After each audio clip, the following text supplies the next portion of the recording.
कारण मी वर्ध्यावरनं आलेली आहे आणि मी पण सरांचा श्रीमंत व्हामधला पॉडकास्ट बघितला आणि त्यांच्या बोलण्यावरनं मला कुठेतरी वाटलं की ही व्यक्ती खरंच जेन्युइन बोलते.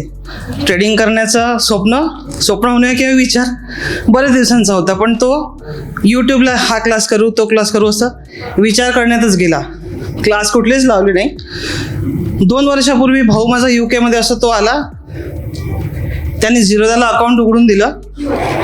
500 रुपये टाकून ट्रेडिंग कसं करायचं, बाय कसं करायचं, सेल कसं करायचं एवढं शिकवलं. वर्षभराने तो पुन्हा परत आला. काही प्रोग्रेस केली का बोलला, तू जिथं घेऊन दिलं होतं तिथेच आहे म्हटलं होतं. म्हणजे त्याच्यामध्ये काहीच नाही केलं. मग थोडंफार त्याच्याकडनं पुन्हा शिकत गेली आणि थोडं करत गेली.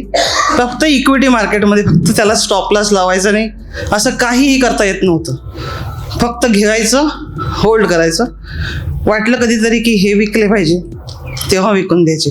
त्या 500 रुपयावरनं थोडं करत मी आज 60,000 रुपयावरती पोहोचली आहे. आणि त्याच्या दरम्यान ज्या वेळेला गरज वाटली त्या वेळेला 5,000 8,000 असं विड्रॉल पण केलेले आहेत. तर सरांचा हा क्लास करून कदाचित आणखीन पुढे जाईल असा इथे विश्वास मला प्राप्त झालेला आहे. धन्यवाद.